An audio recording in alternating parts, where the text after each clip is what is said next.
ചൂരൽമല മുണ്ടക്കൈ ദുരന്തബാധിതർക്കായി മുസ്ലിം league വിഭാവനം ചെയ്ത ഭവന പദ്ധതിയുടെ ആദ്യഘട്ട ഭവനങ്ങൾ 28-ാം തീയതി കൈമാറുകയാണ്. ഈ പ്രൊജക്ടിന്റെ മേൽനോട്ടം വഹിച്ച PK ബഷീർ MLA നമ്മോടൊപ്പം ചേരുകയാണ്. ബഷീർ MLA വലിയൊരു ചാരിതാർത്ഥ്യത്തിന്റെ നിറവിലാണ് ലീഗ് നിൽക്കുന്നത്.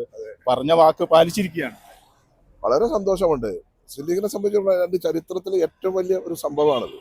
ആളുകൾക്ക് പ്രയാസ അനുഭവങ്ങൾക്ക് ഒരു ആശ്വാസം എത്തിക്കാൻ നമുക്ക് കഴിഞ്ഞു എന്നുള്ളതും ആ പ്രൊജക്ട് പൂർത്തീകരിക്കാൻ കഴിഞ്ഞു എന്നുള്ളതാണ് വളരെ സന്തോഷം. എൻ്റെ പാർട്ടി അതിൻ്റെ ചുമതല ഏൽപ്പിക്കുമ്പോൾ ഒരുപാട് തടസ്സങ്ങളും പ്രയാസങ്ങളും ഉണ്ടായിരുന്നു. പക്ഷെ അതെല്ലാവരും സഹകരിച്ച് അത് പൂർത്തീകരിക്കാൻ സാധിച്ചു. അതിന് വളരെ ആത്മസംതൃപ്തിയിലാണ്. എതിർപ്പുകളും പലതരത്തിലുള്ള പ്രചരണങ്ങളും ഉണ്ടായിരുന്നു, അതൊന്നും ഏറ്റില്ല. അതൊന്നുമല്ല, അതൊക്കെ നേരിടാനുള്ള കപ്പാസിറ്റി കാര്യങ്ങളൊക്കെ മുസ്ലിം പാർട്ടിക്ക് നമുക്കുണ്ടല്ലോ. പിന്നെ വിമർശനങ്ങൾ ഉണ്ടാവും, അത് പ്രശ്നമല്ല. പക്ഷെ നമ്മളൊരു പോസിറ്റീവായിട്ടാണ് കാണേണ്ടത്. നമ്മുടെ വളരെ പോസിറ്റീവായിട്ടാണ്. കാരണം ഏറ്റവും പ്രയാസം അനുഭവിക്കുന്ന ആൾ നിങ്ങളവിടെ പോയി നോക്കി, ഏറ്റവും മനോഹരമായ വീട്, ഏറ്റവും നല്ല സൈറ്റ് ഒരു രാഷ്ട്രീയ പാർട്ടി കേരളത്തിൽ ഇന്ത്യയിലെ ചരിത്രത്തിൽ ഉണ്ടായിട്ടുണ്ട് അങ്ങനെ എവിടെയെങ്കിലും? ഈ നവമാധ്യമങ്ങളിലൊക്കെ ഉണ്ട് ലീഗ് പറഞ്ഞതേ ചെയ്യൂ അത് നടപ്പാക്കിക്കുന്നു പറയുന്നുണ്ട്. പറയുന്നതേ ചെയ്യൂ, ചെയ്യുന്നതേ പറയൂ.